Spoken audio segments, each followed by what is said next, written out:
Hello everyone. N C R ಟಿಯಲ್ಲಿ ಮುಂದಿನ ಚಾಪ್ಟರ್ಗೆ ನಿಮಗೆ ಸ್ವಾಗತ. ಕ್ಲಾಸ್ 7ನ 10th ಚಾಪ್ಟರ್, ಇದು 10ನೇ ಚಾಪ್ಟರ್. ಮುಖ್ಯವಾದ ವಿಷಯಗಳನ್ನು ನೋಡ್ತಾ ಹೋಗೋಣ. ಮುಂದಿನ ಚಾಪ್ಟರ್ನ ನೀವು ಈಗಾಗಲೇ ನೋಡಿರಬಹುದು ಅಂತ ಅಂದ್ಕೊಳ್ತೇನೆ. ವಿಡಿಯೋನ ಲೈಕ್ ಮಾಡಿ, ಅನಿಸಿಕೆನ ಕಮೆಂಟ್ ಮಾಡಿ, ಸಬ್ಸ್ಕ್ರೈಬ್ ಮಾಡಿಲ್ತಾ ಇದ್ರೆ ಸಬ್ಸ್ಕ್ರೈಬ್ ಮಾಡಿ. ಸೊ ಈ ಚಾಪ್ಟರಲ್ಲಿ ಮುಖ್ಯವಾಗಿ ನೋಡ್ತಾ ಇರೋದು 18th ಸೆಂಚುರಿ, 18ನೇ ಶತಮಾನ, ಮತ್ತು ಅದಾದಮೇಲೆ ಯಾವ ರೀತಿ ನಮ್ಮ ದೇಶದಲ್ಲಿ ಪೊಲಿಟಿಕಲ್ ಫಾರ್ಮೇಷನ್, ರಾಜಕೀಯ ವ್ಯವಸ್ಥೆ ಬದಲಾಗೋದು ಹೇಗೆ ಬದಲಾಗ್ತಾ ಬಂತು ನೋಡ್ತೇವೆ. ನೋಡಿ, 1700 ಇಸ್ವಿಯಲ್ಲಿ ಭಾರತವನ್ನು ನೀವು ನೋಡ್ತಾ ಇದ್ದೀರಿ. ನಿಯರ್ಲಿ 2 ಸೆಂಚುರೀಸ್, 2 ಶತಮಾನಗಳಿಂದ ಮೊಘಲ್ ಎಂಪೈರ್ ಡಾಮಿನೇಟ್ ಮಾಡಿದೆ. ಇಡೀ ಸಬ್ ಕಾಂಟಿನೆಂಟಲ್ಲಿ ಮೊಘಲ್ ಎಂಪೈರ್ ಇದೆ. ರೋಡ್ಸ್ ಸೆಕ್ಯೂರ್ ಆಗಿದೆ, ಟ್ರೇಡ್ ಆಗ್ತಾ ಇದೆ, ಇಂಪೀರಿಯರ್ ಅಥಾರಿಟಿ ತುಂಬ ಪವರ್ಫುಲ್ ಆಗಿದೆ. ಅದರ ಹಿಸ್ಟ್ರಿ, ಇತಿಹಾಸ ಮತ್ತೆ ರಿಪೀಟ್ ಆಗ್ತಾ ಇರೋದು ಹೇಳ್ತೀವಲ್ವಾ, ಯಾವ ವಿಷಯವನ್ನು ರಿಪೀಟ್ ಆಗ್ತಾ ಇರುತ್ತೆ ಅಂತ. ಒಂದೇ ಥರ ಇರೋದಿಲ್ಲ ಹಿಸ್ಟ್ರಿ. ಕಿಂಗ್ಡಮ್ಸ್ ಬರುತ್ತೆ, ಉಳಿಯುತ್ತೆ, ಆಮೇಲೆ ಅಳಿಯುತ್ತೆ ಅಲ್ವಾ. ಹಿಸ್ಟ್ರಿ ಅದೇ ಥರ ರಿಪೀಟ್ ಆಗ್ತಾನೆ ಇರುತ್ತೆ. ಬರ್ತಾವೆ, ರೈಸ್ ಆಗುತ್ತೆ, ಒಂದು ಸ್ವಲ್ಪ ದಿನ ಆಪರೇಷನಲ್ ಮೇಂಟೆನೆನ್ಸ್ ಇರುತ್ತೆ, ಆದಮೇಲೆ ಡಿಕ್ಲೈನ್ ಆಗುತ್ತೆ. ಹಿಸ್ಟ್ರಿ ರೇರ್ಲಿ ರಿಮೇನ್ಸ್ ಸ್ಟೇಬಲ್ ಆಗಿರೋದು ಬಹಳ ಕಡಿಮೆ ಹಿಸ್ಟ್ರಿ. ಮೊಘಲ್ ಎಂಪೈರ್ನಲ್ಲೂ ಅದೇ ಥರ ಆಯಿತು. After the rain of Aurangzeb, something important began to happen. The Mughal Empire did not collapse overnight. ಒಂದೇ ರಾತ್ರಿ, ಒಂದೇ ದಿನ ಕೊಲ್ಯಾಪ್ಸ್ ಆಗಿರೋದಲ್ಲ, ಸ್ಲೋಲಿ ಫ್ರಾಗ್ಮೆಂಟ್ ಆಗಿರೋದು, ಚಿಕ್ಕದಾಗಿ ತುಂಡ ಆಗ್ತಾ ಬಂತು ಅಂತ. Provincial governors became powerful. ಬೇರೆ ಬೇರೆ ಪ್ರೊವಿನ್ಸ್ಗಳಂತಿತ್ತು, ಗವರ್ನರ್ಗಳಂತಿತ್ತು, ಅವರು ಪವರ್ಫುಲ್ ಆಗ್ತಾ ಬಂದರು. Regional leaders gained confidence. ನಮ್ಮ ಸೆಂಟ್ರಲೈಸೇಷನ್ ಅಂತ ಹೇಳ್ತೀವಲ್ವಾ, ಎಲ್ಲ ಒಂದೇ ಕಡೆ ಪವರ್ ಕಾನ್ಸಂಟ್ರೇಟ್ ಆಗಿರೋದು, ಅದು ಅದರ ವೀಕ್ನೆಸ್ ಗೊತ್ತಾಗ್ತಾ ಹೋಯಿತು. ಉಳಿದಿರೋ ಕಡೆ ರೀಜನಲ್ ಲೀಡರ್ಸ್ಗಳಿರ್ತಾರೆ, ಅವರಿಗೆ ಈಗ ನಾವೇ ಯಾಕೆ ನಮ್ಮದೇ ಆದಂಥ ಸಾಮ್ರಾಜ್ಯ ಬಿಲ್ಡ್ ಮಾಡಬಾರ್ದು ಅನ್ನುವ ಕನಸನ್ನು ಅವರು ಕಾಣಲಿಕ್ಕೆ ಪ್ರಾರಂಭಿಸಿದರು. Army's that once served the emperor started serving local rulers. ಒಂದು ಕಾಲದಲ್ಲಿ ಎಂಪರರ್ಗೆ, ಜಹಾಂಪನ ಕರೀತಾರಲ್ಲ, ದೊಡ್ಡ ದೊಡ್ಡ ಸುಲ್ತಾನ್, ಅವರಿಗೆ ಆರ್ಮಿ ಸರ್ವ್ ಮಾಡ್ತಾ ಇದ್ರೆ, ಲೋಕಲ್ ರೂಲರ್ಸ್ಗಳಿಗೆ ಆರ್ಮಿ ಸರ್ವ್ ಮಾಡಲಿಕ್ಕೆ ಸ್ಟಾರ್ಟ್ ಮಾಡಿದ್ರು. ಹಾಗಾಗಿ ಇದು ಸಡನ್ ಫಾಲ್ ಆಗಿರೋದಲ್ಲ, ಟ್ರಾನ್ಸ್ಫಾರ್ಮೇಷನ್ ಆಫ್ ಪವರ್ ಬಗ್ಗೆ ಇಲ್ಲಿ ಹೇಳ್ತಾ ಇದ್ದಾರೆ. This transformation is extremely important ನಮಗೆ, UPSC ಆಸ್ಪಿರೆಂಟ್ಸ್ಗೆ. ಯಾಕೆ ಹೇಳಿ, how regional states emerged. Regional ಸ್ಟೇಟ್ಸ್ಗಳು ಹೇಗೆ ಎಮರ್ಜ್ ಆಯಿತು, ಪೊಲಿಟಿಕಲ್ ಡಿಸೆಂಟ್ರಲೈಸೇಷನ್ ಹೇಗೆ ಆಗ್ತಾ ಬಂತು, ಮುಂದೆ ಇದು ಬ್ರಿಟಿಷರಿಗೆ ಅವಕಾಶ ಮಾಡಿಕೊಡುತ್ತೆ ಎಕ್ಸ್ಪ್ಯಾಂಡ್ ಆಗಲಿಕ್ಕೆ. ಈ ನಿಧಾನವಾಗಿ ಒಂದೊಂದಾಗಿ ಪಾಯಿಂಟ್ಗಳನ್ನು ನೋಡ್ತಾ ಹೋಗೋಣ, ಸ್ಟೆಪ್ ಬೈ ಸ್ಟೆಪ್ಪಲ್ಲಿ. ಈ ಕಡೆ ಏನಾದರೂ ಇದೆಯಾ ನೋಡೋಣ ಇಮೇಜಸ್ಸು. ಇದು ಏನು ಇಮೇಜ್, ಯಾವುದ್ರದ್ದು ಇದು? State formation in the 18th century. Jodhpur, Baroda, Bhopal, Poona, Hyderabad, Bengal. ನೋಡಿ, ದೊಡ್ಡ ಬೆಂಗಾಲ್, ಹೈದರಾಬಾದ್, ಮರಾಠ, ದೊಡ್ಡ ವರ್ಡ್ಸ್ ಕಾಣ್ತಾ ಇದೆಯಾ, ಜಾಟ್ಸ್, 6 ಮಾಲ್ವಾದಲ್ಲಿ ಇಲ್ಲಿದೆ, ಮತ್ತು ಅವಧ್. ಈ ಥರ ದೊಡ್ಡ ಸ್ಟೇಟ್ಸ್ಗಳು ಫಾರ್ಮ್ ಆಗ್ತಾ ಬಂದಿದೆ. ಮೊದಲು ಚಿಕ್ಕದಾಗಿರೋದು ಈಗ ದೊಡ್ಡದಾಗ್ತಾ ಇದೆ. ಇದು British territory mid 18th century ಬರೋ ತನಕ. ನೋಡೋಣ ಬ್ರಿಟಿಷರು. ಅದಾದಮೇಲೆ ಸ್ವಲ್ಪ ಡೀಟೇಲ್ಸ್ ನೋಡೋಣ. Decline of the Mughal centre. Mughal authority ಹೇಗೆ ವೀಕ್ ಆಯಿತು, ಏನು ಚೇಂಜ್ ಆಗ್ತಾ ಬಂತು ಅಂತ ನೋಡೋದಾದರೆ, ಸೆವೆರಲ್ ಸ್ಟ್ರಕ್ಚರಲ್ ಪ್ರಾಬ್ಲಮ್ಸ್, ಬೇರೆ ಬೇರೆ ಪ್ರಾಬ್ಲಮ್ಗಳು. ಔರಂಗಜೇಬನ ತನಕ ಆಲ್ಮೋಸ್ಟ್ ಎಲ್ಲ ಕರೆಕ್ಟ್ ಆಗಿತ್ತು. ಔರಂಗಜೇಬನ ಔರ ಅಂತ ಹೇಳ್ತಾರೆ ಕೆಲವರು, ಔರ ಅಲ್ಲಿ ತನಕ ಇತ್ತು. ಮೊಘಲ್ಸ್ದು ಔರ ಔರಂಗಜೇಬ್ ತನಕ ಇತ್ತು. ಅದಾದಮೇಲೆ later rulers lacked strong administrative control. ಆಡಳಿತವನ್ನು ನಡೆಸಬೇಕಾದ್ರೆ ನಿಯಂತ್ರಣ, ರೆಗ್ಯುಲೇಷನ್ಸ್, ಕಂಟ್ರೋಲ್ ಇರಲಿಲ್ಲ. Court politics and factionalism increase. ಕೋರ್ಟಲ್ಲಿ ಪಾಲಿಟಿಕ್ಸು, ಫ್ಯಾಕ್ಷನ್ ಅಂತಂದ್ರೆ ಏನು ತಿಳ್ಕೊಂಡು ನೋಡಿ. ಶಬ್ದಗಳಲ್ಲಿ ಬಂದ ಹಾಗೆ ಇಂಗ್ಲೀಷ್ ಶಬ್ದಗಳು ಬರುತ್ತೆ, ಕನ್ನಡದಲ್ಲಿ ಬರಿತೀವಿ ಅಂತ ಇದನ್ನು ನೆಗ್ಲೆಕ್ಟ್ ಮಾಡಬೇಡಿ. ಹುಡುಕಿ ಆ ಶಬ್ದಗಳ ಅರ್ಥವನ್ನು ತಿಳ್ಕೊಳ್ಳಿ. ಪ್ರತಿಯೊಂದು ನಾನು ಹೇಳಲ್ಲ, ಎಲ್ಲಾದರೂ ಒಂದೊಂದು ಸಾರಿ ಹೇಳ್ತೇನೆ ಅಷ್ಟೇ. ಅಂದರೆ ತಿಳ್ಕೊಬೇಕಾಗಿರೋದು ನೀವೇ. ಫ್ಯಾಕ್ಷನಲಿಸಮ್ ಇನ್ಕ್ರೀಸ್ ಆಗುತ್ತೆ. ಏನಿರ್ಬೋದು ಥಿಂಕ್ ಮಾಡಿ. ಇನ್ಕ್ರೀಸ್ ಆಗದೆ ಅಂತಂದರೆ ಏನೋ ಹೆಚ್ಚಾಗಿದೆ. ಒಳ್ಳೇದು ಹೆಚ್ಚಾಗಿರ್ಬೋದಾ, ಕೆಟ್ಟದ್ದು ಹೆಚ್ಚಾಗಿರ್ಬೋದಾ, ಅಥವಾ ಶಬ್ದದ ಅರ್ಥ ಏನಿರ್ಬೋದು, ಈ ಥರ ಇಮ್ಯಾಜಿನ್ ಮಾಡ್ಕೊಳ್ಳೋದು ಮೊದಲು, ಆಮೇಲೆ ಲಿಂಕ್ ಮಾಡೋದು. ಇನ್ನು financial crisis, continues wars drain ಹಿಡಿದು ಟ್ರೆಷರಿ. ವಾರ್ಗಳನ್ನು ಆವಾಗ ಮಾಡ್ತಾ ಇರೋದು. ವಾರ್ ಮಾಡಬೇಕು ಅಂತಂದರೆ ಅದಕ್ಕೆ ಯುದ್ಧೋಪಕರಣಗಳು, ಸೈನಿಕರಿಗೆ ಸ್ಯಾಲ್ರಿ, ಊಟೋಪಚಾರ ವ್ಯವಸ್ಥೆ, ದೊಡ್ಡ ಖರ್ಚಿರುತ್ತೆ. ಇದರಿಂದ ರಾಜನ ಬೊಕ್ಕಸ ಟ್ರೆಷರಿ ಡ್ರೈನ್ ಆಯಿತು. Jagirdari system begin to break down. Jagirdari ವ್ಯವಸ್ಥೆ ಮೊದಲು ನೋಡಿದ್ವಿ, ಅದು ನಿಧಾನವಾಗಿ ಕುಸಿತಾ ಬರುತ್ತೆ. ಮತ್ತು regional ambitions, governors of provinces started acting independently. Subedar ಅಂತ ಕರೀತಾರೆ. ಪ್ರೊವಿನ್ಸ್ಗಳ ಗವರ್ನರ್ಗಳು ಇಲ್ಲ, ನಾವೇ ನಮ್ಮ ಪಾಡಿಗೆ ಇರ್ತೇವೆ, ನಾವು ರಾಜನಿಗೆ ಅಥವಾ ಸುಲ್ತಾನನಿಗೆ ಸಲಾಂ ಹೊಡೆಯೋರಲ್ಲ, ಅನ್ನೋ ರೀತಿ ಸ್ಟಾರ್ಟ್ ಮಾಡ್ತಾರೆ ಆ್ಯಕ್ಟ್ ಮಾಡಲಿಕ್ಕೆ. ಸೊ ಹಾಗಾಗಿ ಇಂಪೀರಿಯಲ್ ಓವರ್ ಸ್ಟ್ರೆಚ್ಚು ಮತ್ತು ಅಡ್ಮಿನಿಸ್ಟ್ರೇಟಿವ್ ಫ್ರಾಗ್ಮೆಂಟೇಷನ್ ಒಂದು ಕ್ಲಾಸಿಕ್ ಎಕ್ಸಾಂಪಲ್ ಇದು. When that central authority weakens, regional power rises. Central ಇರೋ ಅಥಾರಿಟಿ ವೀಕ್ ಆಗ್ತಾ ಬಂದ ಹಾಗೆ ರೀಜನಲ್ ಪವರ್ಗಳು ರೈಸ್ ಆಗುತ್ತೆ. ಇಲ್ಲಿ ಮಾತ್ರ ಅಲ್ಲ, ವರ್ಲ್ಡ್ ಹಿಸ್ಟ್ರಿಯಲ್ಲೂ ಈ ಪ್ಯಾಟರ್ನ್ ನಾವು ನೋಡ್ತಾ ಹೋಗ್ಬೋದು. ರೋಮನ್ ಎಂಪೈರು ಸಹ ಫ್ರಾಗ್ಮೆಂಟ್ ಆಗಿರೋದು, ಮತ್ತು ಅಬ್ಯಾಸಿಡ್ ಕ್ಯಾಲಿಫೇಟ್ ಡಿಸೆಂಟ್ರಲೈಸೇಷನ್, ಇದು ಸಹ ನಾವು ನೋಡ್ತೇವೆ ಇದನ್ನು. ಇದಾದಮೇಲೆ India in the 18th century did not become chaotic without structure. Instead new political formation emerged. ಸಡನ್ನಾಗಿ ಒಂದೇ ಸಾರಿ ಸೆಂಟ್ರಲೈಸೇಷನ್ ಕುಸಿದು ಹೋಯಿತು, ಬೇರೆ ಏನು ವ್ಯವಸ್ಥೆನೇ ಇಲ್ಲ ಅನ್ನೋ ಸಿಚುವೇಶನ್ ಕ್ರಿಯೇಟ್ ಆಗಿಲ್ಲ. ಅದರ ಬದಲು ಹೊಸ ಪೊಲಿಟಿಕಲ್ ಫಾರ್ಮೇಷನ್ಗಳು ಎಮರ್ಜ್ ಆಗುತ್ತೆ. ಅದರಲ್ಲೂ ಫಾರ್ಮರ್ ಮೊಘಲ್ ಪ್ರೊವಿನ್ಸ್ಗಳಾಗಿರುತ್ತೆ, ಇವು ಮಿಲಿಟರಿ ಕಾನ್ಫೆಡರಸೀಸ್ ಆಗಿರುತ್ತೆ, ಅಥವಾ ರೀಜನಲ್ ವಾರಿಯರ್ ಗ್ರೂಪ್ಸ್ಗಳಾಗಿರುತ್ತೆ. ಹಾಗಾಗಿ ಇಂಥವುಗಳು ಮುಂದೆ ಇನ್ನಷ್ಟು ವಿಸ್ತಾರಗೊಳ್ತಾ ಬಂತು. ಅದರಲ್ಲಿ ಮುಖ್ಯವಾದವುಗಳನ್ನು ನೋಡೋಣ. ಹೈದರಾಬಾದ್ ಆ್ಯಂಡ್ ಅವಧ್. ಹೈದರಾಬಾದ್ ಎಲ್ಲಿ ಬರುತ್ತೆ, ಅವಧ್ ಎಲ್ಲಿ ಬರುತ್ತೆ, ಒಂದು ತೋರಿಸಿದ್ದೆ ಅಲ್ವಾ ನೋಡಿ. ಹೈದರಾಬಾದ್, ಅವಧ್ ಮಾರ್ಕ್ ಮಾಡ್ಕೊಳ್ಳಿ ಅಥವಾ ನೀವು ನೋಡ್ಕೊಳ್ಳಿ. ಹೈದರಾಬಾದ್ ಕೆಳಗಡೆ ಅಂತ ಹೈದರಾಬಾದ್ ಬರೋದಂತೂ ಗೊತ್ತಿದೆ. ಹೈದರಾಬಾದ್. ಅವಧ್ ಎಲ್ಲಿ ಬರ್ತಾ ಇದೆ, ಮೇಲ್ಗಡೆ ನೋಡಿ, ಲಕ್ನೋ ಇಲ್ಲಿ ಬರ್ತಾ ಇದೆ. Hyderabad, Awadh. Powerful success. Some Mughal governors decided to rule independently while still claiming loyalty to the Mughal emperor. Mughal ಗವರ್ನರ್ಗಳು ಇಂಡಿಪೆಂಡೆಂಟ್ ಆಗಿ ರೂಲ್ ಮಾಡ್ತೇವೆ, ಆದರೆ ಮೊಘಲ್ ಎಂಪರರ್ಗೆ ಲಾಯಲ್ ಆಗಿರ್ತೇವೆ. ಅದಕ್ಕೆ ನಾವು ಏನಂತ ಕರಿತೇವೆ, ಸಕ್ಸಸರ್ ಸ್ಟೇಟ್ಸ್ ಅಂತ ಕರಿತೇವೆ. ಅಂದರೆ ನಮ್ಮ ಪಾಡಿಗೆ ನಾವು ಇರ್ತೇವೆ, ಆದರೆ ನಿಮಗೆ ಆವಾಗ ಕಪ್ಪ ಕಾಣಿಕೆ ಸಲ್ಲಿಸ್ತಾ ಇರ್ತೇವೆ ಅನ್ನೋ ರೀತಿ. ಅಲ್ಲಿ ಹೈದರಾಬಾದ್ ನಿಜಾಮುಲ್ ಮುಲ್ಕ್ ಅಸಫ್ ಜೈನ್ ಫೌಂಡ್, ಅದರ ಸ್ಥಾಪನೆ ಮಾಡಿರೋದು. ಮತ್ತು originally Mughal governor in Deccan. Initially ಒಂದು ಗವರ್ನರ್ ಆಗಿದ್ದವರು ಇವರು, ಆಮೇಲೆ ಗ್ರ್ಯಾಜುವಲಿ ಈ maintained Mughal tradition but ruled independently. Mughal ಟ್ರೆಡಿಷನನ್ನೇ ಮೇಂಟೈನ್ ಮಾಡೋದು, ಆದರೆ ಆಳ್ವಿಕೆಯನ್ನು ಸ್ವಾತಂತ್ರ್ಯ ತನಗೆ ಇಷ್ಟ ಬಂದ ಹಾಗೆ ಮಾಡೋದು. ಹೈದರಾಬಾದ್ನಲ್ಲಿ ಆ ಥರ ನಿಜಾಮುಲ್ ಮುಲ್ಕ್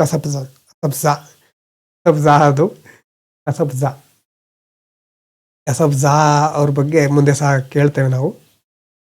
ಇಲ್ಲೆಲ್ಲೋ ಬೇರೆ ಬೇರೆ ಕಡೆ ಬೇರೆ ಹೆಸರು ಒಂದಿದೆ, ಅಸಫ್ ಜೈನ್ ಅಂತ ಬೇರೆ ಅಲ್ಲಿ ಥಿಂಕ್ ಮಾಡ್ತಾ ಇದ್ದೆ, ಪರವಾಗಿಲ್ಲ. ಅಸಫ್ ಜಾಹಿದು ಈ maintain Mughal traditions but ruled independent ಆಗಿ ರೂಲ್ ಮಾಡ್ತಾ ಇರ್ತಾರೆ. ಅವಧಲ್ಲಿ Saadat Khan, founded by Saadat Khan, became one of richest provinces. Awadh ಮತ್ತೆ ರಿಚ್ ಆಗುತ್ತೆ. ಲಕ್ನೋ ಅಲ್ಲೇ ಪಕ್ಕದಲ್ಲಿ ಇದೆಯಲ್ವಾ ಅವದ್ದು ಈ ಭಾಗ, ಲಕ್ನೋ ಅನ್ನೋದೇನಾಗುತ್ತೆ, emerged as major cultural centre, ಸಾಂಸ್ಕೃತಿಕ ಕೇಂದ್ರ ಅಂತ ಹೇಳ್ಬೋದು. ನೋಡಿ, these states show continuity with Mughal administration. ಏನಾಗ್ತಾ ಇದೆ, ರೆವೆನ್ಯೂ ಸಿಸ್ಟಮು ಅದೆಲ್ಲ ಸಿಮಿಲರ್ ಇದೆ, ಹಾಗೆ ಮುಂದುವರ್ಸ್ಕೊಂಡು ಹೋಗ್ತಾ ಇದ್ದಾರೆ. ಪರ್ಷಿಯನ್ ಕಲ್ಚರ್ ಕಂಟಿನ್ಯೂ ಆಗಿದೆ, ಕೋರ್ಟ್ ಟ್ರೆಡಿಷನ್ಗಳು ಸಹ ಹಾಗೆ ಮುಂದುವರ್ಕೊಂಡು ಬಂದಿದೆ, ಸರ್ವೈವ್ ಆಗಿದೆ. ಕಂಪ್ಲೀಟ್ ಆಗಿ ಬ್ರೇಕು ಅಂತ ಹೇಳಲಿಕ್ಕಾಗಲ್ಲ ನಾವು. This was not a complete break from the past. It was just a modification of previous Mughal political system. ಮೊದಲು ಯಾವುದು ಮೊಘಲ್ ಪೊಲಿಟಿಕಲ್ ಸಿಸ್ಟಮ್ ಇತ್ತೋ ಅದರ ಮಾಡಿಫಿಕೇಶನ್ ಅಷ್ಟೇ ಇದು. ಕಂಪ್ಲೀಟ್ ಆಗಿ ಹೊಸದೊಂದು ವ್ಯವಸ್ಥೆ ಕ್ರಿಯೇಟ್ ಆಗ್ತಾ ಇಲ್ಲ. ಇನ್ನು Bengal, wealthy and strategic region. ಕಾಲ ಅನ್ನೋದು ಮೊದಲಿಂದಾನು ಆಗಿನ ಕಾಲ. ಯಾಕೆ ಅಷ್ಟೊಂದು ಇಂಪಾರ್ಟೆಂಟ್ ಬೆಂಗಾಲ್ ಅಂತಂದರೆ, ಯಾಕೆ ಎಲ್ಲ ಸಹ ಬೆಂಗಾಲ್ ಮೇಲೆ ಕಣ್ಣಿಟ್ಟಿದ್ರು. ವಾಲಿಟೈಲ್ ಅಗ್ರಿಕಲ್ಚರ್, ನದಿಗಳ ವ್ಯವಸ್ಥೆ ನೋಡಿ, ಬೆಂಗಾಲ್ ಹತ್ರ ಯಾವ್ಯಾವ ನದಿ ಬರುತ್ತೆ, ಇಲ್ಲಿ ಫಲವತ್ತಾದ ಭೂಮಿ ಇದೆ. ಟೆಕ್ಸ್ಟೈಲ್ ಪ್ರೊಡಕ್ಷನ್ಗೆ ಹೇಳಿ ಮಾಡಿಸಿದ ಜಾಗ ಅಥವಾ ಟೆಕ್ಸ್ಟೈಲ್ ಪ್ರೊಡಕ್ಷನ್ ಜಾಸ್ತಿ ಆಗ್ತಾ ಇರುತ್ತೆ. ಆಕ್ಟಿವ್ ಟ್ರೇಡು, ರಿವರ್ ಟ್ರಾನ್ಸ್ಪೋರ್ಟು ಎಲ್ಲ ಇರೋದ್ರಿಂದ, ಸಮುದ್ರ ಪಕ್ಕದಲ್ಲಿದೆ ಇರೋದ್ರಿಂದ ಬೆಂಗಾಲ್ ಅನ್ನೋದು ಬಹಳ important place. Most prosperous regions of India. Bengal ಆವಾಗ ಸಮೃದ್ಧ ಭರಿತವಾದಂತಹ ಪ್ರದೇಶ ಅಂತ ಹೇಳ್ಬೋದು. The nawabs of Bengal gradually became independent from the Mughals. ಅಲ್ಲಿನ ನವಾಬ್ಗಳು ಹಾಗೆ ನಿಧಾನವಾಗಿ ಮೊಘಲ್ಸಿಂದ ನಾವು ಅವರಿಗೆ ತಲೆ ಬಾಗೋದಿಲ್ಲ, ನಾವು ಇಂಡಿಪೆಂಡೆಂಟ್ ಆಗಿರ್ತೇವೆ. But this region later attracted European trading companies. ಬ್ರಿಟಿಷರಿಗೆ ಬೆಂಗಾಲ ತಮ್ಮ ವಶಪಡಿಸ್ಕೋಬೇಕು, ತಾವು ಅದನ್ನ ಸರಿಯಾಗಿ ನಿಭಾಯಿಸಲೇಬೇಕು ಅಂತ ಬ್ರಿಟಿಷರು ಮೊದಲಿಂದ ಕಾಯ್ತಾ ಇರ್ತಾರೆ. This connection becomes extremely important ಅಲ್ವಾ. ನಾವು ಮುಂದೆ ಬ್ಯಾಟಲ್ ಆಫ್ ಪ್ಲಾಸಿ ನೋಡ್ತೇವೆ, ಬ್ರಿಟಿಷ್ ಎಕ್ಸ್ಪ್ಯಾನ್ಷನ್ ನೋಡ್ತೇವೆ. ಅಲ್ಲೆಲ್ಲ ಬಹಳ ಮೇಜರ್ ಪೊಲಿಟಿಕಲ್ ಶಿಫ್ಟ್ ಆಗುತ್ತೆ. ಆ ಶಿಫ್ಟ್ ಸ್ಟಾರ್ಟ್ ಆಗೋದು ಇಲ್ಲಿಂದ.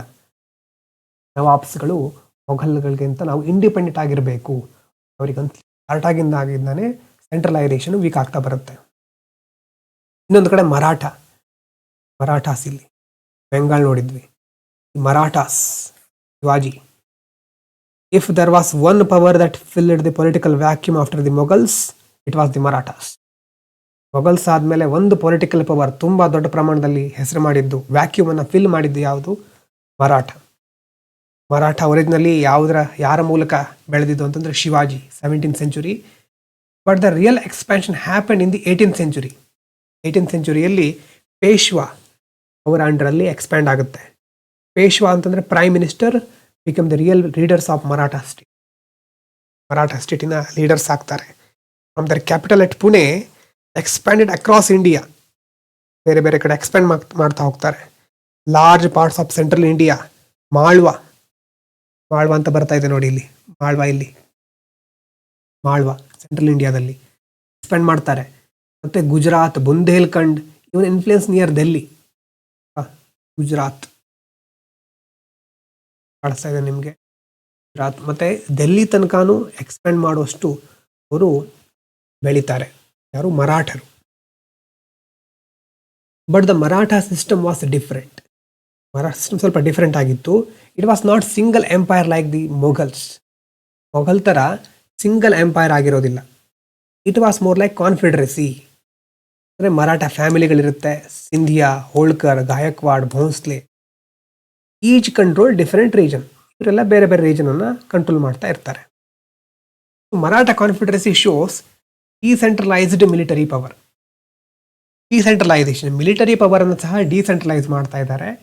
ಸ್ಟ್ರೆಂತ್ ಏನು? ಈಸಿಯಾಗಿ ಫ್ಲೆಕ್ಸಿಬಲ್ ಆಗಿ ಎಕ್ಸ್ಪ್ಯಾಂಡ್ ಮಾಡಬಹುದು. ವೀಕ್ನೆಸ್ ಏನು ಅಂತಂದ್ರೆ ಇಂಟರ್ನಲ್ ಡಿವಿಷನ್ಸ್, ಅವರ ನಡುವೆನೇ ಡಿವಿಷನ್ಗಳಿರುತ್ತೆ. ಅದಾದ್ಮೇಲೆ ಮುಂದೆ this later played a role in their defeat by the. ಇದೇ ವೀಕ್ನೆಸ್ ಅನ್ನ ಮುಂದೆ ಬ್ರಿಟಿಷರು ಯೂಸ್ ಮಾಡ್ಕೊಳ್ತಾರೆ. ಇದು ಮರಾಠ ಅವ್ರ ಬಗ್ಗೆ ಶಾರ್ಟ್ ಆಗಿ. ಸಿಕ್ಸ್ಗಳ ಬಗ್ಗೆ. Rise of new political force. The Northwest, another powerful movement was emerging, the Sikhs. Earlier, Sikhs gurus had created strong spiritual and social movement. ಮೊದಲು ಸಿಕ್ಸ್ ಅಂತಂದ್ರೆ ಗುರುನಾನಕ್ ಅವ್ರ ಬಗ್ಗೆ ನಾವು ಭಕ್ತಿ ಸೂಫಿ ಮೂವ್ಮೆಂಟ್ ಅಲ್ಲಿ ನೋಡಿದ್ವಿ. ಸ್ಪಿರಿಚುವಲ್ ಆಗಿ, ಸೋಷಿಯಲ್ ಆಗಿ ಒಂದು ಮೂವ್ಮೆಂಟ್ ಕ್ರಿಯೇಟ್ ಆಗಿತ್ತು. ಅದಾದ್ಮೇಲೆ ಗುರು ಗೋವಿಂದ್ ಸಿಂಗ್ ಖಾಲ್ಸಾ ಫಾರ್ಮ್ ಆಗುತ್ತೆ. After Mughal decline, Sikh groups organised themselves into misls, ಕಾನ್ಫೆಡರೆಸಿಗಳಂತ ಹೇಳ್ಬಹುದು. ಮಿಸಲ್ ಅಂತಾನೆ ಪ್ರೊನೌನ್ಸ್ ಮಾಡ್ಬೋದು ಅಂದ್ಕೊಳ್ತೇನೆ. ಆ ಮಿಸಲ್ಗಳು ಏನು ಮಾಡ್ತಾ ಇದ್ರು ಅಂದರೆ ಕಂಟ್ರೋಲ್ಡ್ ಟೆರಿಟರೀಸ್ ಮತ್ತೆ ಮಿಲಿಟರಿ ಪವರ್ ಇರ್ತಾ ಇತ್ತು. ಇಂಡಿಪೆಂಡೆಂಟ್ ಆಗಿ ವರ್ಕ್ ಮಾಡ್ತಾ ಇದ್ರು. Eventually these groups united under Maharaja Ranjit Singh. 19th century ಮೊದಲನೇ ಭಾಗದಲ್ಲಿ ರಣಜಿತ್ ಸಿಂಗ್ ಅಂಡರಲ್ಲಿ ಇವರೆಲ್ಲ ಯುನೈಟ್ ಆಗ್ತಾರೆ, creating strong Sikh Kingdom. Strong ಆಗಿರೋ ಸಿಖ್ ಕಿಂಗ್ಡಮ್ ಬಿಲ್ಡ್ ಆಗುತ್ತೆ. ಹಾಗಾಗಿ ಏನಾಗ್ತಾ ಇದೆ ನೋಡಿ, ರಿಲಿಜಿಯಸ್ ಮೂವ್ಮೆಂಟ್ ಇತ್ತು ಮೊದಲು, ಅದರಿಂದ ಮಿಲಿಟರಿ ಆರ್ಗನೈಸೇಷನ್ ಕ್ರಿಯೇಟ್ ಆಯಿತು. ಪೊಲಿಟಿಕಲ್ ಸ್ಟೇಟ್ ಬಿಲ್ಡ್ ಆಗ್ತಾ ಇದೆ. ರಿಲಿಜನ್ನಿಂದ ಮಿಲಿಟರಿ, ಮಿಲಿಟರಿಯಿಂದ ಪೊಲಿಟಿ. ಇದು ಒಂದು ಕಡೆ. ಆದರೆ Jats, Rajputs and other regional powers. During this period many local communities asserted political authority. ನೀವು ಇಮ್ಯಾಜಿನ್ ಮಾಡ್ಕೊಳ್ಳಿ, ಮೊದಲು ಮೊಘಲ್ ಎಂಪೈರ್ ಎಲ್ಲ ಕಡೆ ಇತ್ತು, ಎಲ್ರಿಗೂ ಅದ್ರ ಬಗ್ಗೆ ಹೆದರಿಕೆ ಇತ್ತು ಅಂತ ಇಟ್ಕೊಳ್ಳೋಣ. ಎಲ್ಲೋ ಒಂದು ಕಡೆ ಒಬ್ರಿಗೆ ಗೊತ್ತಾಗುತ್ತೆ ಮೊಘಲ್ಸ್ ಈಗ ವೀಕ್ ಆಗಿದ್ದಾರೆ, ನಾವೇ ಈಗ ಆಳ್ವಿಕೆ ಮಾಡ್ಕೊಳ್ಳೋಣ, ಏನು ಪರವಾಗಿಲ್ಲ, ಎಷ್ಟು ಶಕ್ತಿ ಇದೆ ಅಂತ ಕೆಲವರು ಹೇಳ್ತಾರೆ. ಒಬ್ರು ಹೇಳಿದ ತಕ್ಷಣ ಪಕ್ಕದ ರಾಜ್ಯಕ್ಕೆ ಸುದ್ದಿ ಹರಡುತ್ತೆ, ಇವರೆಲ್ಲ ಈಸಿಯಾಗಿ ಅವರೇ ಗವರ್ನ್ ಮಾಡ್ಕೊಳ್ತಾ ಇದ್ದಾರೆ, ಇಂಡಿಪೆಂಡೆಂಟ್ ಆಗಿದ್ದಾರೆ, ನಾವ್ಯಾಕೆ ಇರಬಾರ್ದು ಆ ಥರ ಅಂತ ತುಂಬ ಲೋಕಲ್ ಕಮ್ಯುನಿಟಿಗಳು ಪೊಲಿಟಿಕಲ್ ಅಥಾರಿಟಿಯನ್ನು ಅಸಲ್ಟ್ ಮಾಡುತ್ತೆ. ತಾವೇ ಹಾಗಿರ್ತೇವೆ, ಮುಂದೆ ಬರ್ತಾರೆ.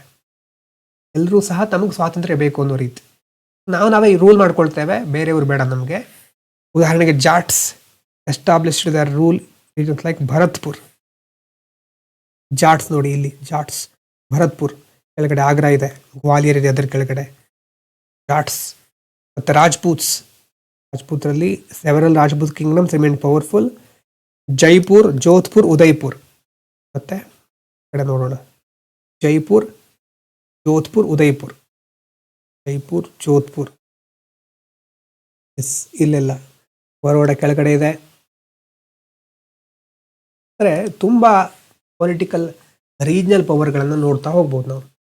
Sometimes cooperated with Mughals, sometimes acted independently. ಒಂದು ಸಾರಿ ಇವರೆಲ್ಲ ಮೊಘಲಿಗೆ ಕೋಆಪರೇಟ್ ಮಾಡ್ತಾ ಇದ್ರು, ಕೆಲವೊಂದು ಸಾರಿ ನಾವು ಒಪ್ಕೊಳ್ಳೋದಿಲ್ಲ, ಬೇಕಾದ ಥರ ನಾವಿರ್ತೇವೆ. Rohillas Afghan chiefs established power in parts of northern India. Afghan chiefs ಯಾರಾದರೂ ಕಾಣಿಸುತ್ತಾ ನೋಡಿ? ಕಾಣಿಸ್ತಾ ಇಲ್ಲ, ನೋಡ್ಕೊಳ್ಳಿ. ಅಫ್ಘನ್ ಚೀಫ್ಸ್ಗಳು ಮುಖ್ಯವಾಗಿ ನಾರ್ತನ್ ಇಂಡಿಯಾದಲ್ಲಿ ಪವರ್ನ ಎಸ್ಟಾಬ್ಲಿಷ್ ಮಾಡಲಿಕ್ಕೆ ಟ್ರೈ ಮಾಡ್ತಾರೆ. This period therefore was not chaos but multi centred power structure. ಭಾರತ ಮೊದಲು ಸೆಂಟ್ರಲೈಸೇಷನ್ ಇರ್ತಾ ಇತ್ತು, ಎಲ್ಲ ಕಡೆ ಒಬ್ಬರು ರೂಲ್ ಮಾಡ್ತಾ ಇದ್ರು. ಈಗ ಈ ರೂಲಿಂಗ್ ಹೋಗಿ ಏನಾಗ್ಬಿಡ್ತು, ಈಗ ಸೆಂಟ್ರಲೈಸೇಷನ್ ಹೋಗಿ ಏನಾಗ್ತಾ ಇದೆ, ಮಲ್ಟಿ ಸೆಂಟರ್ಡ್. ಇದೊಂದು ಸೆಂಟರ್, ಇಲ್ಲೊಂದು ಸೆಂಟರು, ಈ ಕಡೆ ಒಂದು ಸೆಂಟರು, ಈ ಥರ ಪ್ರತಿ ಅಲ್ಲಲ್ಲೂ ಸೆಂಟರ್ ಕ್ರಿಯೇಟ್ ಆಗ್ತಾ ಇದೆ. Multi centred power structure create ಆಗ್ತಾ ಇದೆ. ಈ ಚಾಪ್ಟರ್ನಲ್ಲಿ ಒಂದು ಟ್ರಾನ್ಸಿಷನ್ ಫೇಸನ್ನು ನಾವು ನೋಡ್ಬೋದು. ಮೊಘಲ್ ಎಂಪೈರಿಂದ ಮುಂದೆ ಇದು ಬ್ರಿಟಿಷ್ ಎಕ್ಸ್ಪ್ಯಾನ್ಷನ್ ಆಗಲಿಕ್ಕೆ ಹೆಲ್ಪ್ ಆಗುತ್ತೆ. ಮೊಘಲ್ ಎಂಪೈರ್ ಡಿಕ್ಲೈನ್ ಆಗ್ತಾ ಇದ್ದ ಹಾಗೆ ಸೆಂಟ್ರಲೈಸೇಷನ್ ಕಡಿಮೆ ಆಗ್ತಾ ಬರುತ್ತೆ. ತಮ್ಮಲ್ಲೇ ಹೊಡೆದಾಡ್ಕೊಳ್ಳೋದು, ಚಿಕ್ಕ ರಾಜ್ಯ ಎಲ್ಲರೂ ಚಿಕ್ಕವರೇ, ಆದರೆ ತಾವೇ ದೊಡ್ಡವರು ಅನ್ನೋ ಭಾವನೆ, ತಮಗಿಂತ ಶ್ರೇಷ್ಠರಿಲ್ಲ ಅನ್ನೋ ಭಾವನೆ ಎಲ್ಲರಲ್ಲೂ ಬಂದುಬಿಟ್ಟಿರುತ್ತೆ. ಇದನ್ನೇ ಬ್ರಿಟಿಷರು ಮುಂದೆ ಡಿವೈಡ್ ಆ್ಯಂಡ್ ರೂಲ್ ಪಾಲಿಸಿಯಲ್ಲಿ ಯೂಸ್ ಮಾಡ್ಕೊಳ್ತಾರೆ. ಈ ಕೇಸ್ಗಳನ್ನ ಚೆನ್ನಾಗಿ ಅರ್ಥ ಮಾಡ್ಕೋಬೇಕು. ಸೆಂಟ್ರಲೈಸೇಷನಿಂದ ಡಿಸೆಂಟ್ರಲೈಸೇಷನ್ ಆಯಿತು, ಮುಂದೆ ಇದು ಬ್ರಿಟಿಷರಿಗೆ ಹೆಲ್ಪ್ ಆಯಿತು ಅಂತ. ಸೆಂಟ್ರಲೈಸ್ಡ್ ಎಂಪೈರಿಂದ ರೀಜನಲ್ ಸ್ಟೇಟ್ಸ್ಗಳು ಕ್ರಿಯೇಟ್ ಆಗುತ್ತೆ. ಬ್ರಿಟಿಷರು ಮುಂದೆ ಏನು ಮಾಡ್ತಾರೆ, ರೈವಲ್ರೀಸ್ ಅಮಂಗ್ ಇಂಡಿಯನ್ ಪವರ್ಸ್. ಇಲ್ಲಿರೋ ಇವ್ರು ಕಂಡ್ರೆ ಇವರಿಗಾಗೋದಿಲ್ಲ, ಇವ್ರು ಕಂಡ್ರೆ ಇವರಿಗಾಗೋದಿಲ್ಲ, ಈ ಥರ ಇಲ್ಲಿ ಹೀಗೆ ಇದೆ ಅಂತಲ್ಲ, ಆದರೆ ಆ ಥರ ಒಂದು ರಾಜ್ಯ ಒಂದು ಸ್ಟೇಟಿಗೆ ಇನ್ನೊಂದು ಸ್ಟೇಟನ್ನು ಕಂಡ್ರೆ ಆಗೋದಿಲ್ಲ. ಮತ್ತು ಬ್ರಿಟಿಷರು ಕೆಲವೊಂದು ಸಾರಿ ರೈವಲ್ರಿಯನ್ನು ಕ್ರಿಯೇಟ್ ಮಾಡ್ತಾರೆ, ಇಂಟರ್ನಲ್ ಕಾನ್ಫ್ಲಿಕ್ಟನ್ನು ಕ್ರಿಯೇಟ್ ಮಾಡ್ತಾರೆ, ಎಕನಾಮಿಕ್ ಇನ್ಫ್ಲುಯೆನ್ಸನ್ನು ಯೂಸ್ ಮಾಡಿಕೊಂಡು ಎಕ್ಸ್ಪ್ಯಾನ್ಷನ್ ಮಾಡ್ತಾರೆ, ತಮ್ಮ ಒಂದು ಪ್ರಭಾವವನ್ನು ವಿಸ್ತರಿಸ್ತಾ ಹೋಗ್ತಾರೆ. ಒಂದು ಕಾನ್ಸೆಪ್ಟ್ ಎವ್ರಿ ಫ್ಯೂಚರ್ ಅಡ್ಮಿನಿಸ್ಟ್ರೇಟರ್ ನೀವು ತಿಳ್ಕೊಳ್ಬೇಕಾಗಿರೋದೇನು ಇಲ್ಲಿ, 18th century teaches an important governance lesson. GS2 governance. ಏನು ಗವರ್ನೆನ್ಸ್ ಲೆಸನ್ನು ನಮ್ಗೆ ಸಿಗೋದು, political power rarely disappears, it redistributes. Complete ಆಗಿ ನಮ್ಮ ದೇಶದಲ್ಲಿ ಅದರಲ್ಲೂ ಪೊಲಿಟಿಕಲ್ ಪವರ್ ಡಿಸಪಿಯರ್ ಆಗೋದಂತ ಇರೋದಿಲ್ಲ. ಶಕ್ತಿ ಇದ್ದ ಹಾಗೆ, ಕನ್ಸರ್ವೇಷನ್ ಆಫ್ ಎನರ್ಜಿ ಅಂತ ಹೇಳ್ತೀವಲ್ವಾ, ಶಕ್ತಿ ಕ್ರಿಯೇಟು ಆಗೋದಿಲ್ಲ, ಡಿಸ್ಟ್ರಾಯ್ನೂ ಆಗೋದಿಲ್ಲ. Energy neither be created nor be destroyed, as its form one to another. ಒಂದು ರೂಪದಿಂದ ಇನ್ನೊಂದು ರೂಪಕ್ಕೆ ಬದಲಾಗ್ತಾ ಇರುತ್ತೆ ಶಕ್ತಿ ಅನ್ನೋ ರೀತಿ ಇದು power. Political power rarely disappears, redistributes. ಏನಾಗ್ತಾ ಇದೆ, ಡಿಸ್ಟ್ರಿಬ್ಯೂಷನ್ ಬೇರೆ ಬೇರೆ ಕಡೆ ಆಗ್ತಾ ಇದೆ. When one power declines, new powers emerge. ಒಂದು ಡಿಕ್ಲೈನ್ ಆಗ್ತಾ ಇದ್ದಾಗೆ ಆ ಪವರ್ ಎಮರ್ಜ್ ಆಗ್ತಾ ಇದೆ. This is true even today in geopolitics. ಇವತ್ತು ಸಹ ಜಿಯೋಪೊಲಿಟಿಕ್ಸಲ್ಲಿ ನೋಡ್ತಾ ಇರ್ತೇವೆ. ಇವಾಗ global power shift between nations, IR ಅಲ್ಲಿ ನೋಡ್ತೇವೆ ನಾವು. ಗ್ಲೋಬಲ್ ಪವರು ಬೇರೆ ಬೇರೆ ನೇಷನ್ಗಳ ನಡುವೆ ಶಿಫ್ಟ್ ಆಗ್ತಾ ಇರುತ್ತೆ. ಈ ಪ್ಯಾಟರ್ನ ನಾವು ಆವಾಗಲೇ ಅಬ್ಸರ್ವ್ ಮಾಡಬಹುದು. ಮನುಷ್ಯ ಸಹಜವಾಗಿ ಅವನಿಗಿರುವಂಥ ಆಸೆಗಳೆಲ್ಲ ಒಂದೇ, ಎಕ್ಸ್ಪ್ಯಾಂಡ್ ಮಾಡಬೇಕು, ಜಗತ್ತನ್ನು ಗೆಲ್ಲಬೇಕು, ಹೀಗೆ ಬೇರೆ ಬೇರೆ ಆಸೆಗಳು ಎಲ್ರಿಗೂ ಸಹಜವಾಗಿರುತ್ತೆ. ಆದರೆ ಕಾಂಟೆಕ್ಸ್ಟು ಮತ್ತು ಅದಕ್ಕೆ ಯೂಸ್ ಮಾಡುವ ಟೂಲ್ಸ್ಗಳು ಚೇಂಜ್ ಆಗ್ತಾ ಇರುತ್ತೆ. ಅಂದರೆ why do empires decline slowly rather than suddenly?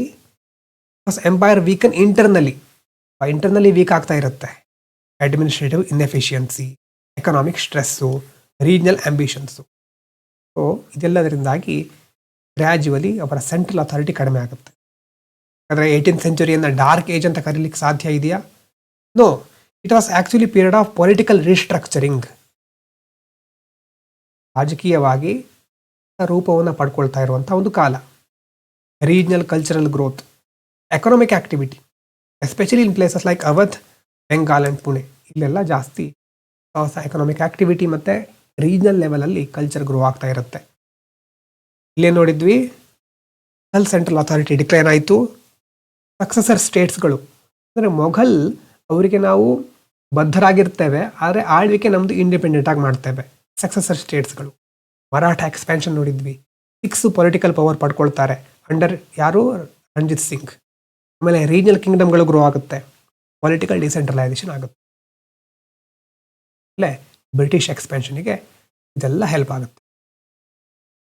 2 mains practice question ಇದೆ. How did regional cultures develop in India during the medieval period?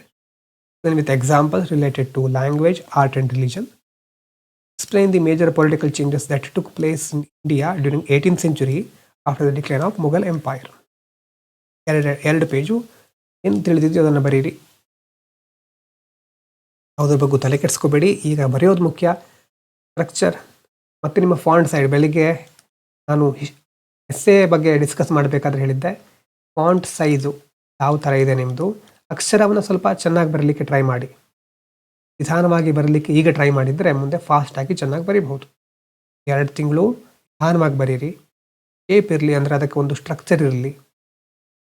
Structure ಅಂತಂದರೆ ಯಾವುದಾದ್ಮೇಲೆ ಯಾವುದು ಅನ್ನೋದು ಮುಂದೆ ಹೇಳ್ತೇನೆ. ಆದರೆ ಸ್ಟ್ರಕ್ಚರ್ ಮೊದಲು ಇಂಟ್ರೊಡಕ್ಷನ್ ಸ್ವಲ್ಪ ಬರೆಯೋದು, ಆಮೇಲೆ ಬಾಡಿ ಕೆಲವೊಂದು ಪಾಯಿಂಟ್ಸ್ಗಳನ್ನು ಬರೆಯೋದು, ಅದಾದಮೇಲೆ ಕನ್ಕ್ಲೂಷನ್ ಬರೆಯೋದು. ನಿಧಾನವಾಗಿ ಇಷ್ಟಿಷ್ಟೇ ಬಿಲ್ಡ್ ಮಾಡ್ಕೊಳ್ತಾ ಹೋಗೋದು ನಾವು. ಮುಂದೆ ಅದು ನಿಮಗೆ ಗೊತ್ತಾಗುತ್ತೆ ಎಷ್ಟು ವ್ಯಾಲ್ಯೂ ಎಡಿಷನ್ ಆಗಿರುತ್ತೆ ಅಲ್ಲಿ ತನಕ ಅಂತ. ಸೊ ಈಗ ನೀವು ಫೋಕಸ್ ಮಾಡಬೇಕಾಗಿರೋದು ಮೊದಲು ಬರಿಬೇಕು. ಏನಾದರೂ ಒಂದು ಬರಿಬೇಕು. ಬರಿಬೇಕಾದ್ರೆ ನಿಮ್ಮ ಅಕ್ಷರದ ಗಾತ್ರ ಎಷ್ಟಿದೆ, ಒಂದು ಪೇಜ್ನಲ್ಲಿ ಎಷ್ಟು ವರ್ಡ್ ಬರೆದಿದ್ದೀರಿ ಅಂತ ಕೆಳಗಡೆ ವರ್ಡ್ ಕೌಂಟ್ ಬರೆಯೋದು. ಎಷ್ಟು ವರ್ಡ್ ಬರೀತಿದ್ದೀರಿ ಕೆಳಗಡೆ ವರ್ಡ್ ಕೌಂಟ್ ಅಂತ ಬರಿಬೇಕು. ಇದರ ಬಗ್ಗೆ ರಿಮ್ಸ್ ಫೋಕಸ್ ರಿವಿಷನ್ ನೋಟ್ಸ್ ಅಂತ ಕೆಳಗಡೆ ಕೊಟ್ಟಿದ್ದೇನೆ. ಹಿಂದಿನ 7th ಮತ್ತು 8th ಚಾಪ್ಟರ್ ಬರ್ಕೊಳ್ಳಿ.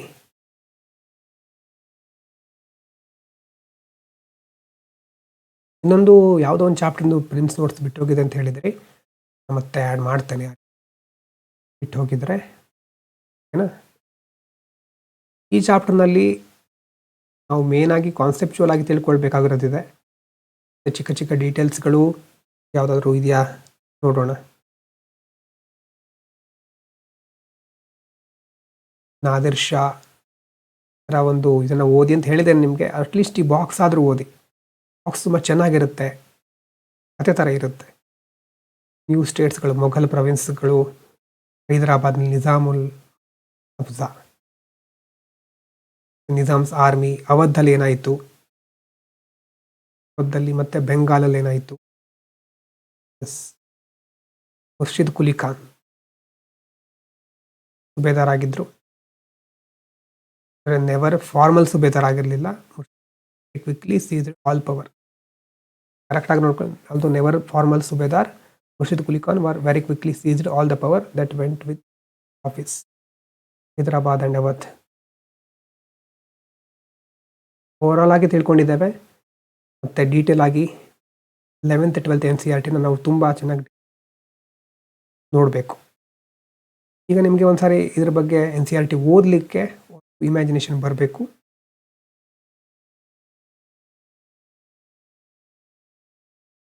ವತನ್ ಜಾಗೀರ್ಸ್,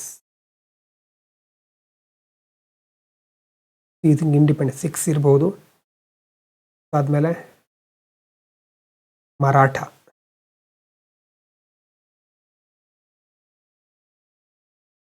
ಆದಮೇಲೆ ನೋಡಿ ಚೌತ್ ಮತ್ತು ಸರ್ದೇಶ್ ಮುಖಿ ಅಂತ 2 ಟರ್ಮ್ ಬರುತ್ತೆ ಇಲ್ಲಿ. ಚೌತ್ ಅಂತಂದರೆ 25% of land revenue claimed by zamindars. ಜಮೀನ್ದಾರರು ಕ್ಲೇಮ್ ಮಾಡೋದು 25% land revenue. Deccan this was collected by the Maratha. ಲೆಕ್ಕದಲ್ಲಿ ಮರಾಠ ಕಲೆಕ್ಟ್ ಮಾಡ್ತಾಯಿದ್ರು. ಸರ್ದೇಶ್ಮುಖಿ ಅಂತಂದರೆ 9 to 10% of the land revenue pay to the head revenue collector in the Deccan. 9 to 10% of land revenue ಯಾರಿಗೆ pay ಮಾಡೋದು? Head revenue collector head ಡೆಕ್ಕನ್ನಲ್ಲಿ. ಅಂದರೆ revenue system ಅನ್ನೋದು ಮೊದಲು ಗೊತ್ತಿರಲಿ.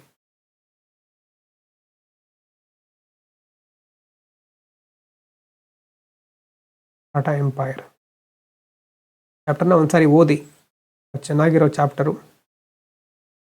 ಅದರಲ್ಲೂ ಫುಲ್ ಟೈಮ್ ಆಸ್ಪಿರೆಂಟ್ ಆಗಿದ್ದರೆ ದಯವಿಟ್ಟು ಓದಿ. ಇಂಗ್ಲೀಷ್ ಮತ್ತು ಸೆಂಟೆನ್ಸ್ ಸ್ಟ್ರಕ್ಚರ್, ಆನ್ಸರ್ ರೈಟಿಂಗಿಗೆಲ್ಲ ಬಹಳ ಹೆಲ್ಪ್ ಆಗುತ್ತೆ.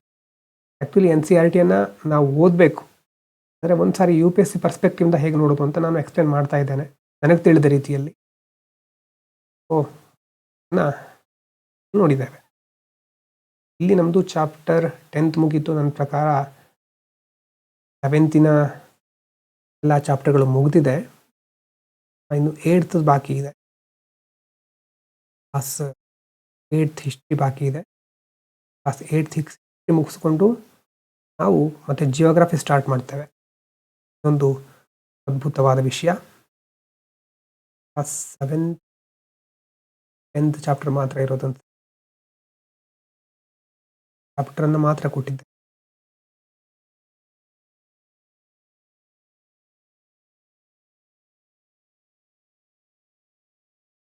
ಫಾರ್ ಪಾಸ್ಟ್ 2 ಇದು. ಪಾಸ್ಟ್ 2 ಅಲ್ಲಿ ಚಾಪ್ಟರ್ ಇತ್ತು. 10 ಚಾಪ್ಟರ್ ಮುಗಿದಿದೆ ಈಗ. ಎಷ್ಟು ನಿಮಗೆ ಯಾವುದಾದ್ರೂ ಡೌಟ್ ಇದ್ದರೆ, ಏನಾದರೂ ವಿಷಯಗಳು ಕ್ಲಾರಿಟಿ ಸಿಕ್ಕಿಲ್ಲ ಅಂತಂದರೆ ಕಮೆಂಟ್ ಮಾಡಿ, ಟೆಲಿಗ್ರಾಮಲ್ಲಿ ಗ್ರೂಪಲ್ಲಿ ಮೆಸೇಜ್ ಮಾಡ್ಬೋದು. ಆದರೆ ಓದಬೇಕು, ಓದ್ಕೊಂಡು ಮೆಸೇಜ್ ಮಾಡಿ. ಸುಮ್ಮನೆ ಏನು ಓದಿದೆ ಇರೋ ಬರೋ ಏನೇನೋ ಹೇಳಲಿಕ್ಕೆ ಶುರು ಮಾಡಿದರೆ ನಾನು ಈ ಪೇಜನ್ನು ಕಳಿಸ್ತೇನೆ ಇದನ್ನು ಓದಿ ಅಂತ. ಪೇಜಲ್ಲಿ ಇರೋದನ್ನು ನೀವು ಓದ್ಕೊಂಡು ಅರ್ಥ ಮಾಡ್ಕೋಬೇಕು. ಓದ್ಕೊಳ್ದೇನೆ ಏನು ಸುಮ್ಮನೆ ಡೌಟ್ ಬಂದರೆ ಒಂದು 2 ಸಾರಿ ನೋಡ್ತೇನೆ, ನನ್ನ ಹತ್ರ ಆದಾಗ ನಾನು ಉತ್ತರ ಕೊಡ್ತೇನೆ, ಅದಕ್ಕೇನು ಉತ್ತರ ಕೊಡಲ್ಲ ಅಂತಲ್ಲ.